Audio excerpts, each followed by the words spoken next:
And yeah, so thanks, Gonzalo, and thanks also Active Motif for the opportunity to, showcast some of our work. And we probably now move to the other side. So after a few developmental talks, we're going to move to aging. And let me see. Okay, there we go.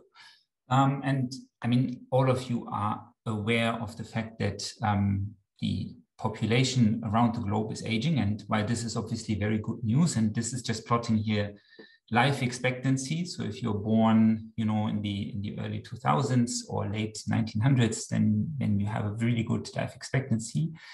Problem obviously is that in an aging population, we also start seeing the onset of many age-related diseases. And I'm just plotting this here because one of the biggest problem in the field and also, for us, is the fact that aging is the one biggest underlying risk factor for the development of a multitude of disease, be it diabetes, dementia, or cardiovascular diseases. And what we observe is the older that you get, the higher the chances are that you start developing more than just one condition, so which we like to refer to as multimorbidity. And so the idea in the field is really, if we manage to move basically the onset of these diseases back and extend the health span of the population, that we might find also a cure for many of these age-related diseases, and or just limit the time span in which we suffer of them. And so now the field has been moving fairly quickly over the last decade or so, and has been trying to identify potential interventions and trying to understand the underlying consequences, so the biology of aging. And our angle to this is really trying to understand this, the metabolic epigenome axis. And I'm just quickly reminding you here that all of these cool modifications we heard about in the sessions before, they all rely on the availability of many of the classic central metabolites, such as acetyl-CoA, for instance, as a donor for the acetylation of histones, but also transcription factors. Same holds true, obviously, also for alpha-ketoglutarate or NAD, which are cofactors for the enzymes that remove the modification, then again, of chromatin. And we think that this axis is actually, understanding the axis will help us to potentially develop treatments.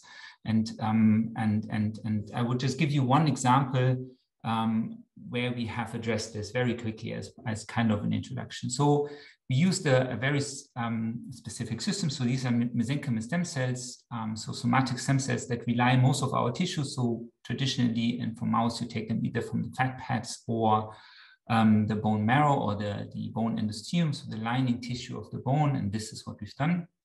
And I'm just showing you the model, and I'm just giving you 2 or 3 examples of what we've done. So what happens in young mice is that, these cells do usually glycolysis, then this is fed as pyruvate into mitochondria, and then as the first step, you make citrate or acetyl-CoA, and this is then also exported through a channel which is called citrate transporter, or the official name is SSC25A1, into the cytoplasm, where this acetyl-CoA can be used to either make lipids or serve as donor to modify chromatin. And what we can see is when we just compare young versus old mice, or young MSCs versus old MSCs, that we see less histone acetylation. So that's a global effect. We see overall global chromatin compaction, a reduction in transcription.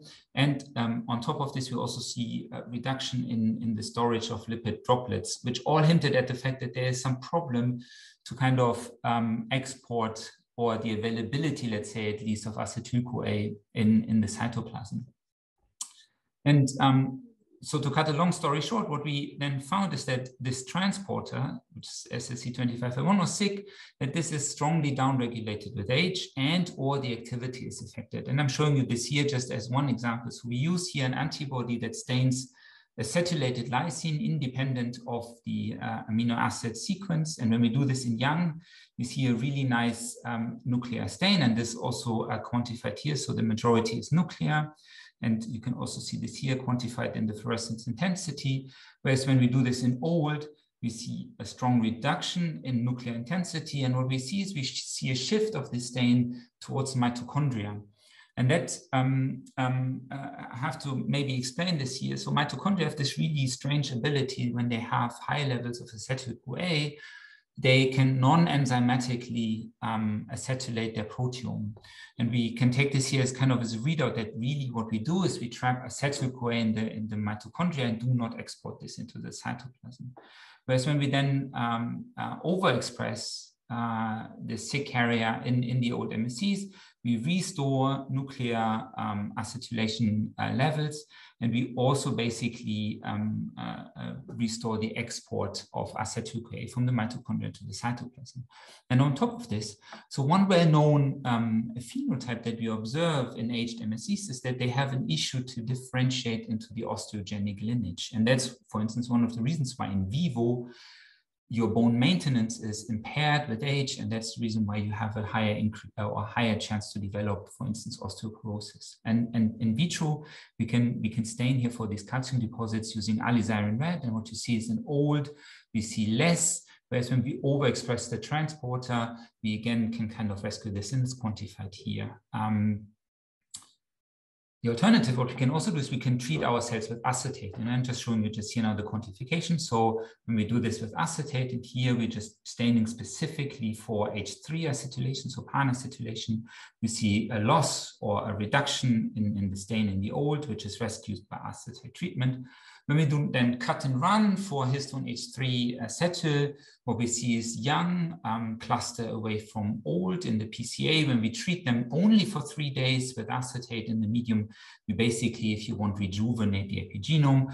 And when we differentiate our cells into the osteogenic lineage, we can also kind of revert this old phenotype and really push again the osteogenic differentiation potential. And we interpret this kind of these findings as a, that there's this direct link between if you want, chromatin or epigenetic plasticity and the abilities of these stem cells to differentiate into certain lineages.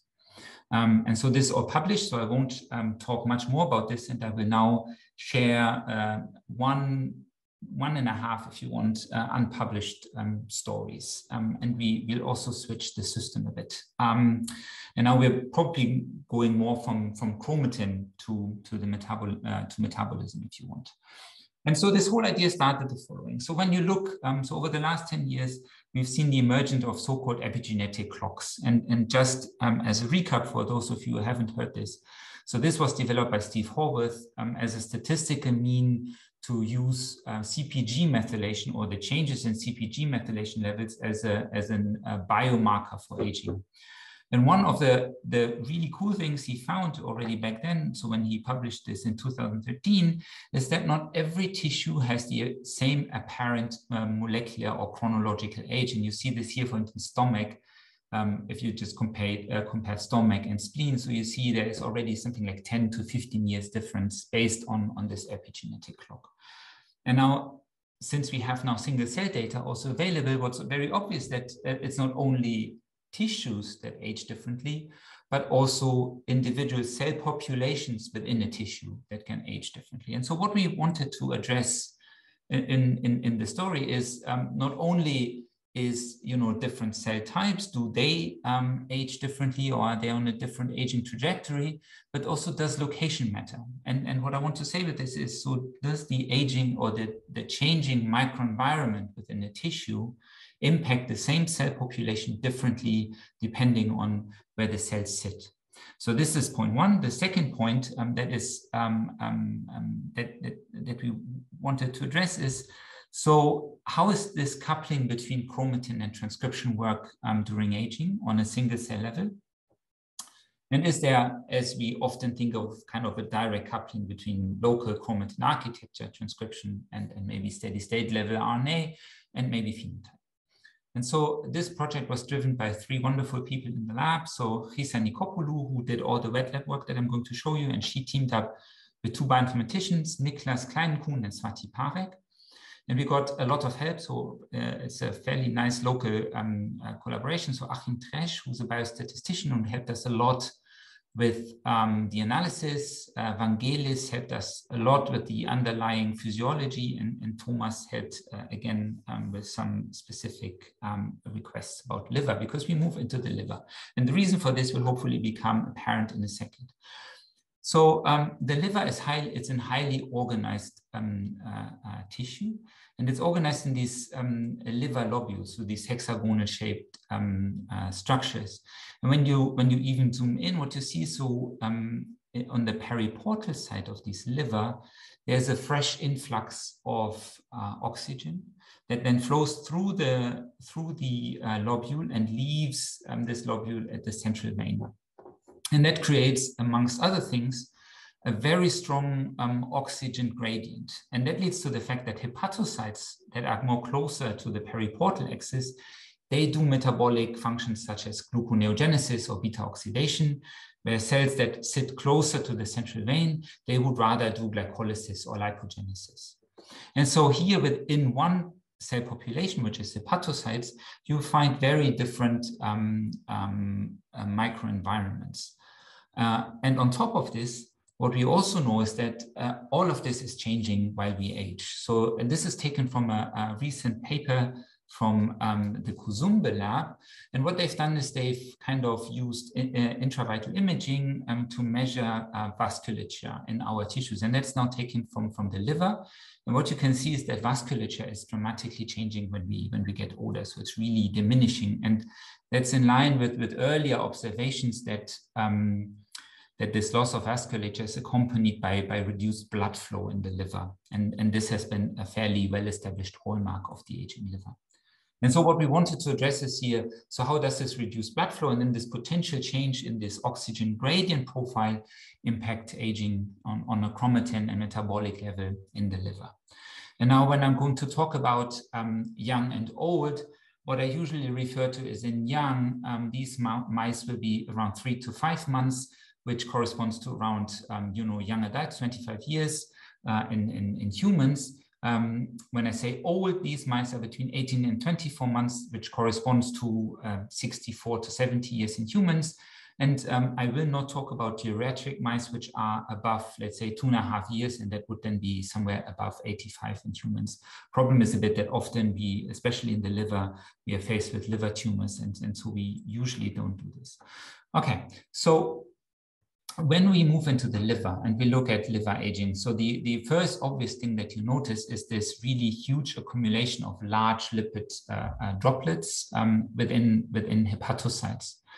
And what I'm doing is here, I'm using markers that were defined by previous work in the Itzkowitz and Green lab, for instance. So this pinkish stain here is GLUL1, which is a marker for hepatocytes that really line or surround the central vein, whereas this greenish blue color here is SUB2F2, which is a marker for the periportal area. And I'll come back to this throughout my talk. And what you can hopefully also appreciate that that fat deposition is already highly zonated. So it is mostly present around the central vein and not so much at the periportal area of the liver. And this is also something that you see in disease states such as non-alcoholic fatty liver disease or NASH. And so this deposition of fatty acids goes hand in hand, and I'm not going to talk about this much more here, but with a huge remodeling of the lipidome in the liver, and that's just shown here. And if you can ask me for specifics after the talk, maybe, because that might not be so relevant here. Okay, so to address this idea of zonation, we performed spatial transcriptomics, which basically allows you to monitor RNA expression at near, let's say, single cell resolution. It's not a single cell technology, but it's approaching this. And what you see is I'm labeling here a central vein in the young. Maybe we focus on the young for simplicity. What you see is here GLUL1, the marker that I showed you before.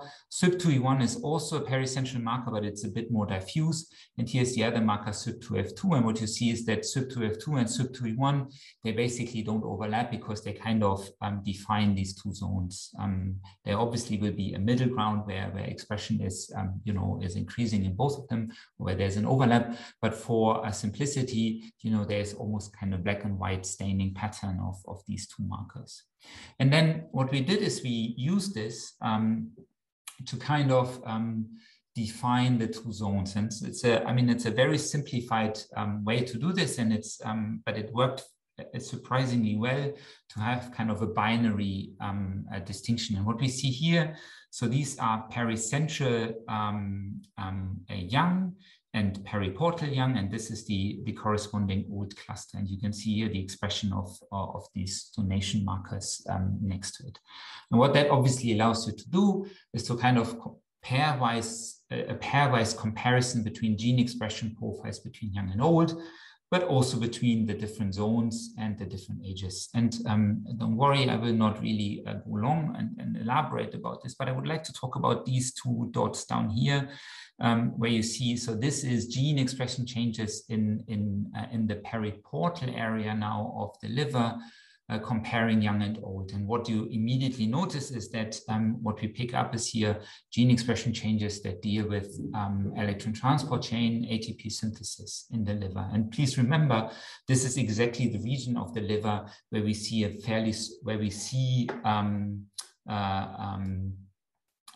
usually high levels of OXPHOS going on.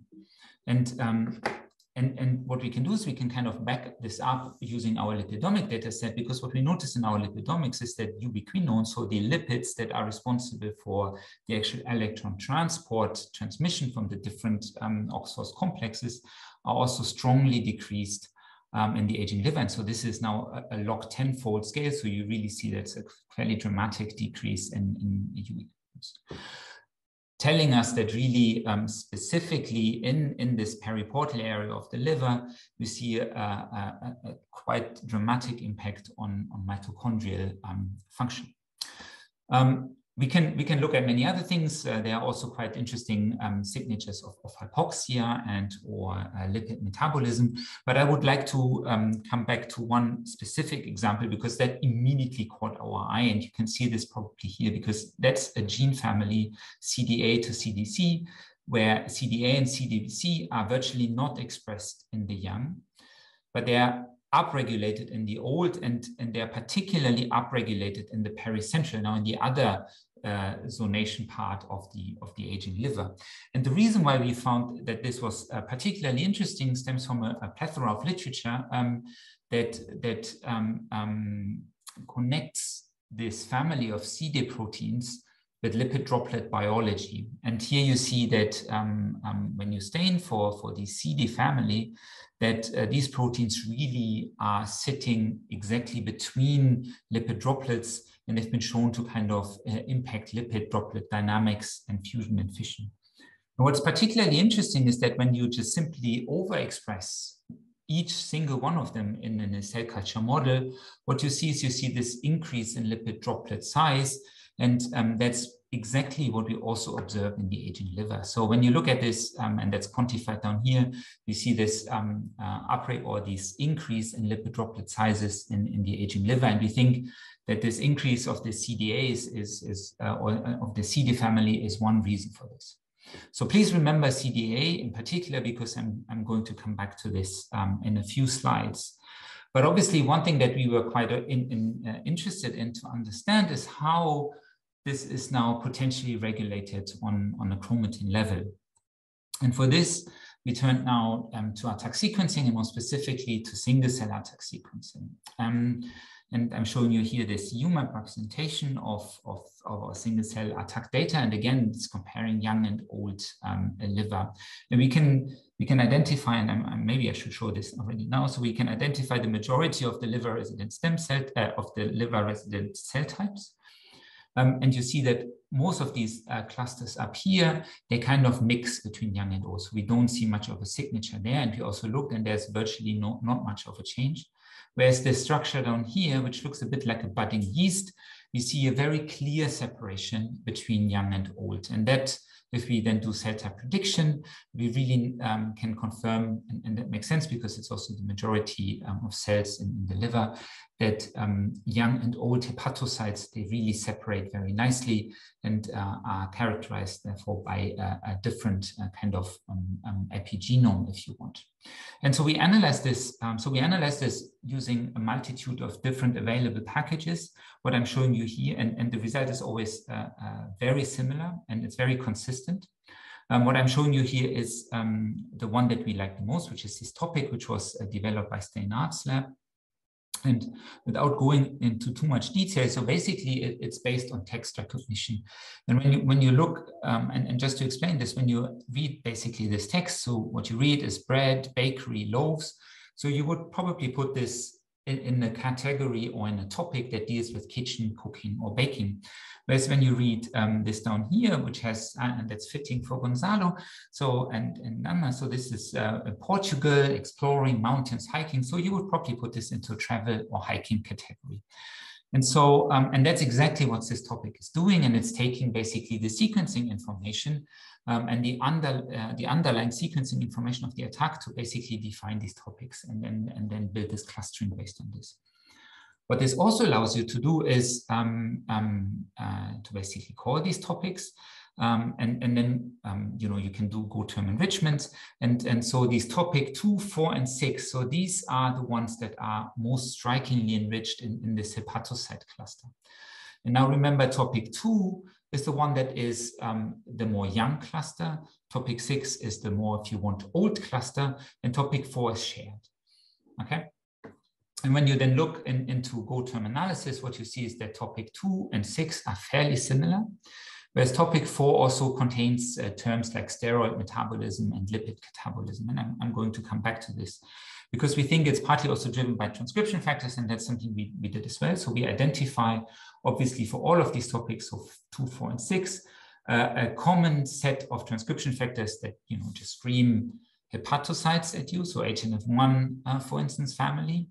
But then we also find unique transcription factors per topic. And here we see, for instance, RA in topic 2, which is a positive regulator of fatty acid oxidation, and NFIL3, which is a regulator of gluconeogenesis, so a negative regulator of gluconeogenesis. Whereas in this older topic here, we see a strong signature for HNF4. And now this is a transcription factor that's really important for the maintenance of an hepatic state, and is usually switched on at the end of differentiation processes.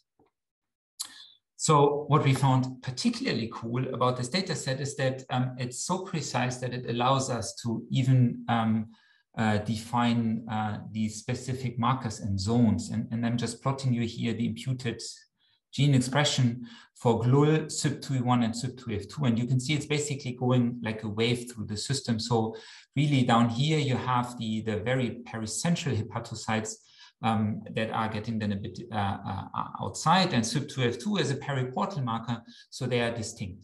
And now when you compare this to these topics, what is immediately apparent is that SUB2F2 down here is basically staining the young topic 2, which is strongly reduced in the aged ones. And here we see this old topic, which would also be in line to this. But what that tells us is that the periportal topic, where I showed you before that there is this, this change, or this strong potential change in mitochondrial metabolism, is also kind of losing a chromatin signature. And I'm just showing you this here. So this from topic 2 to topic 6, this just as a reminder that this is basically the place where we also see this loss of mitochondrial metabolic states, or the change in the states. And if you remember the first story that I just quickly summarized, we think that this is kind of a pattern that we see over and over, not only in our work, but also in other papers, that this really very strong connection between mitochondrial metabolism and chromatin states. The other interesting thing that I wanted to point out, so in this topic 4 here, we see that the epigenome is not changing so dramatically between young and old, although this is exactly the reason where we see the region where we see the strong deposition of lipid droplets. And this is something that we still don't really understand. So there are some hints in the literature that lipid droplets can also be beneficial depending on the composition, and that's definitely something that we are really interested in. So now I would like to quickly come back to the CDA locus, because one thing was obviously we wanted to kind of integrate these data sets and see how much basically chromatin alterations can inform transcriptional changes. And so we used Cicero from the Trapnell lab to kind of look at co-accessibility here. And when you see in young hepatocytes, we don't see much. So there is not much of a co-accessibility. And when we overlay this with K27 acetyl, we also don't see much of an potential enhancer or promoter activity. Whereas when we look in aging hepatocytes, we see a fairly strong remodeling of this locus, and we see signs of quite a lot of potential interactions and co-accessibility occurring. And many of these overlap nicely with then H3K27 acetylation signs, so that we think that, you know, this enhanced transcription it could at least, you know, we can explain that at least in part by this remodeling of this locus here and the driving of the transcription of CDA. This locus is anyway quite interesting because we also see this, this overlapping antisense non-coding RNA that shares a promoter with CDA. And when you look into the RNA-seq, this is actually also increasing with a similar kinetic as CDA. So we think that this is really kind of a classical example of this promoter of sense and antisense co-regulation here. Okay, so this is an example for a really nice interaction, really nice chromatin-driven change in transcription, if you want. But that's also an exception, because what we then did is we integrated basically published single-cell RNA-seq data sets, and that's from the Tabula Mures consortium, with our single-cell ATAC sequencing. And so here I'm showing you all the different cell types, and we also partly use this to kind of confirm our cell type prediction. And what you see is that the prediction works actually fairly nicely. So we see endothelial cells. We also see hepatocytes down here, so they are properly predicted. But what you can also notice is, so this is now 3, 18, and 24 months old hepatocytes, is that we basically, at least in the single-cell RNA-seq data set, we don't have any predictive measure for age, in contrast, for instance, to chromatin. And that got us really interested, and we wanted to understand how is that the case. So that also is kind of the first sign of a potential decoupling, if you want. It might also be, you know, obviously a point of depth in sequencing. But what is also quite clear is when you look at a simple UMAP of single-cell RNA-seq data, and again, this is now, and so this is basically, you know, so the upper part here are the hepatocytes. We see that across the clusters, we see a fairly good overlap between the 3 different ages. And that's not only true in this data set. We can look in many other tissues in the Tabula Mures data set, and also in the few published single-cell RNA-seq data sets that are out there. It's always the same. So that there's a little shift within the cluster, but age does not seem to be a strong predictor. And that's obviously in contrast to bulk sequencing data where and this is just an example for bulk RNA-seq, where in a simple PCA, we see this really nice separation. Okay. We did quite an extensive analysis of this, but I'm just showing you one example here. And this is, so we used BASICS, which is a tool that was developed by John Marioni's group. So the idea here is that if you just look at the Gaussian distribution, you can see, you know, you have mean expression. And you know, usually this would correspond to a shift in mean expression. So these would be 2 different genes if you want. But here you would have equal mean expression, but a very different distribution. And that would hint at transcription variability. And when you do this, and that's something that has been also known for quite some time, is that we see this very strong increase in transcription variability, or if you want to call this dispersion to be a bit more precise here, whereas mean expression does not change. So what happens when you then look into the data? So here, this is basically the way this looks like. So this is a differential mean test or differential expression. And you see that there are lots of genes that change expression and they go up and down, but this in the end, equals out.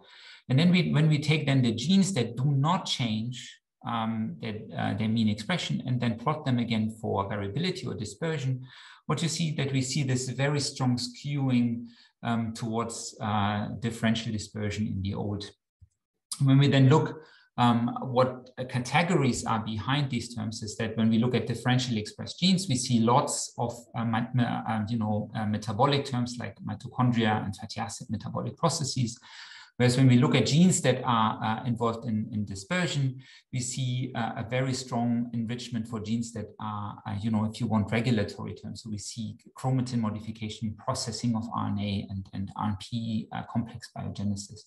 So we think that this might be kind of an hint that, these regulatory processes are not functioning properly anymore.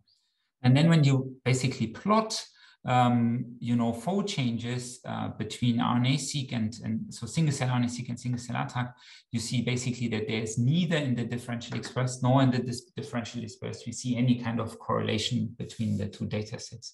And we think the reason for this is that chromatin is surprisingly stable. So when we look at dispersion on basics, and now what we've done is, and I know that basics was not designed for this, but we think it's working very well here. So we basically take the imputed gene expression matrix and do the same and feed this into the basics algorithm. We see that dispersion is virtually not changed. I mean, it's changed statistically significant, but it's basically it's on a very similar level, not on terms of the transcription change. A mean expression, or if you want, the mean levels is also fairly similar. So chromatin is far more stable than the transcriptome, and I think this discrepancy kind of talks to a bit of a decoupling between these states with age. So as a quick summary of this part, what I've told you is that we can use spatial transcriptomics to kind of understand the underlying reason for lipid deposition around the central vein in the liver. We can use single-cell ATAC, and it's really precise to identify the differences in zones and heterogeneity in the aging liver. And we see examples for, a good correlation between changes on the chromatin landscape and transcription, but that's not true for the majority of cases. And what I haven't talked about today is that there is really a strong lipid remodeling that kind of that we see with an impact also mitochondrial function. So what looks like is that we actually see a very nice overlap between what we see on the chromatin landscape and the phenotype, but somehow we seem to lose this on the single cell RNA-seq level. So there seems to be a decoupling between chromatin states and transcriptome, at least during aging. And I wanted to give you another example of this, because I think this is something that we now start seeing over and over again. And for this, I would like just to quickly introduce NET-seq as a technology to look at nascent transcription, because that's also something that we've done. So now I'm taking you back to a bulk sequencing approach. So NET-seq was developed by Sterling Churchman when she was a postdoc with Jonathan Weissman. And basically, it allows you to, with a very neat trick, to basically look at nascent transcription and to kind of probe for exact position of RNA polymerase on a genome-wide with nucleotide resolution. And so Michaela Bozukova, a very talented PhD student in the lab, so she took this NET-seq approach and developed this further, or adapted this to work in tissues. And the beauty for this is that we don't really need any kind of labeling whatsoever. So within a few minutes, we can go from a mouse to a purified RNA that we can use for this NET-seq protocol. And I won't go much into that for time reasons, but I wanted to show you something here. So basically, when we look at nascent transcription, we virtually do not see a strong effect. We see, again, by PCA, we can distinguish young and old and also middle-aged. So this is now the termination site, and you see that there's virtually no difference. When we call differentially transcribed genes now, we do see changes that come up, particularly in the age. So we see around 700 genes that are differentially transcribed. But then when we integrate this with RNA-seq data, we see that there's a very modest correlation between nascent and steady state level RNA-seqs. And when we then simply overlap this, we basically see that 18 genes show basically differential expression on either nascent or steady state level. And when you break this down, there's basically no overlap. So again, hinting at this idea that the different levels of gene expression are kind of decoupled when we get older. And there are also examples in the literature that if you go even one layer up, so from mRNA to proteome, that you also start losing a correlation there. So and I'll be very quick for the last 2 minutes because Gonzalo also advertised organoids. I just wanted to say 2 words or 2 or 3 slides to organoids, and then I'm done. So, and I'm coming back to this population here that we saw in this UMAP. So this now a profile for APCAM, which has kind of emerged as a good marker for progenitors in the liver. And you see that this is a very tiny population. And when we do FACS analysis and stain for them, we see actually that in the young, we have roughly 0.2% of the population as progenitors, and that decreases even further as we age. However, what we can do is we can actually grow organoids based on these progenitors, and then you see that they grow out fine. And when we do exactly the same stain, we see no big difference here. So and also the numbers. So we see a bit of a slight delay in forming organoids, but once they get going, so this is all fine. So these low numbers, they have a chance of proliferating and differentiating. And the reason why we are so excited about this is the following. So we've done single cell attack, and you see, so this is this progenitor cluster, this is the hepatocyte cluster. So it's not surprising, so they cluster a bit away. So they are characterized by progenitor and hepatic markers. So we think they have kind of a mixed identity.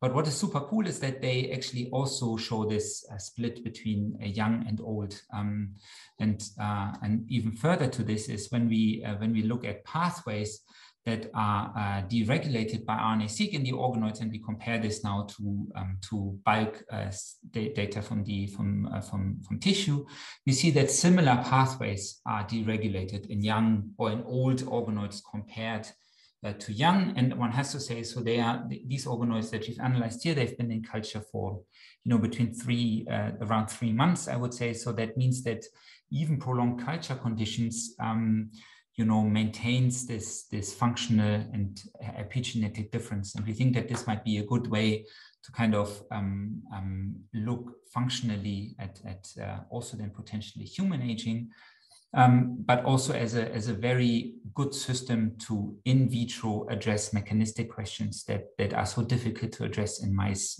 simply because of time reasons when you have to make a mouse and wait 2 years before you can analyze it. So organoids would be much faster.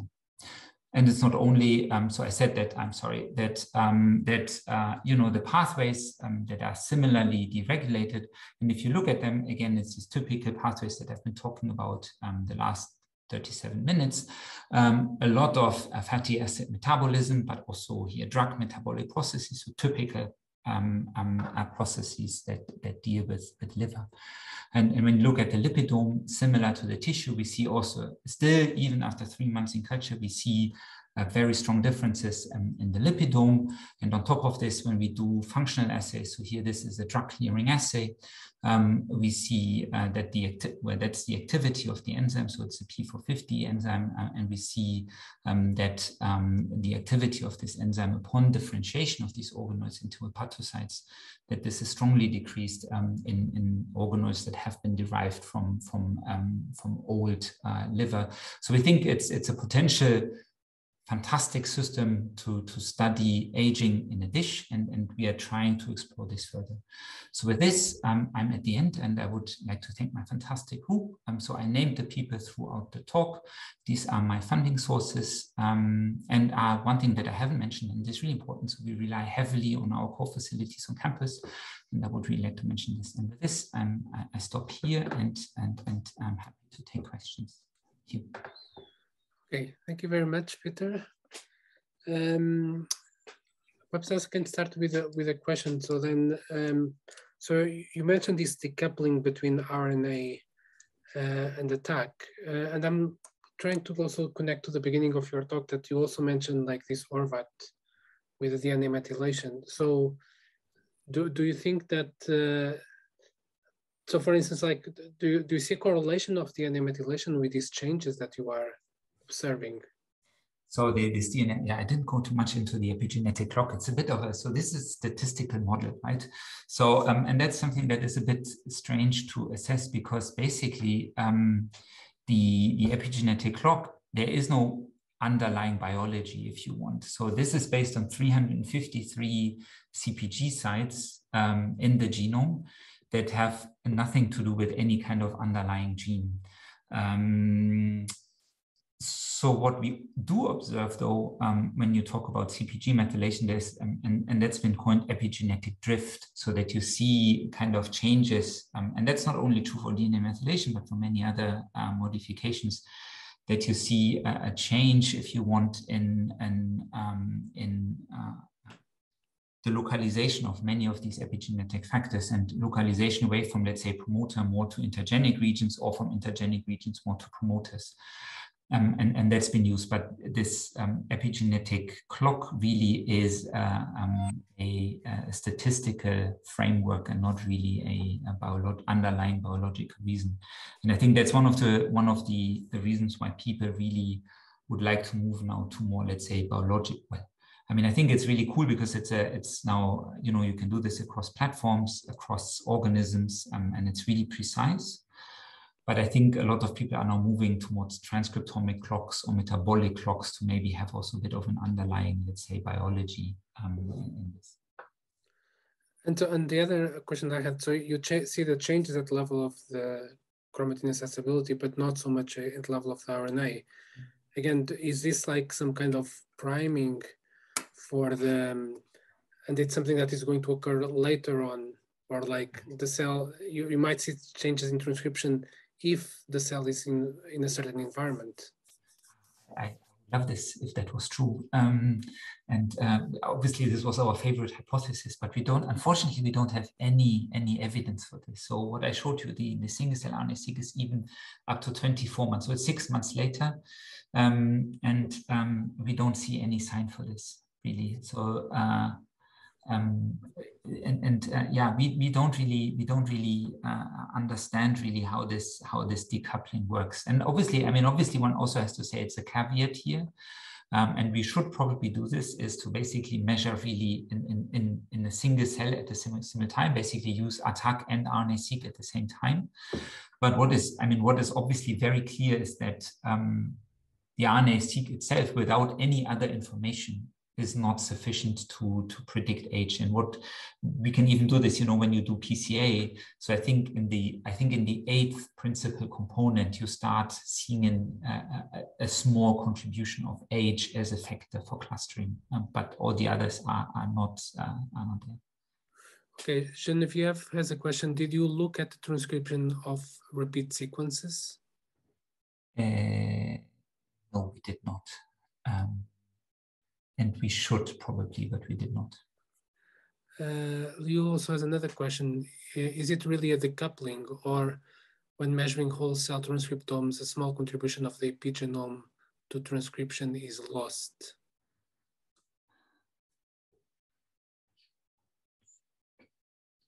I mean, what I've shown you is this was all single cell. I mean, this decoupling we see on the single cell. When we do this on bulk, we actually see, I mean, and maybe I should have shown this. I mean, we see this typical correlation, you know, between peaks opening up and transcription going up for quite a decent population of genes.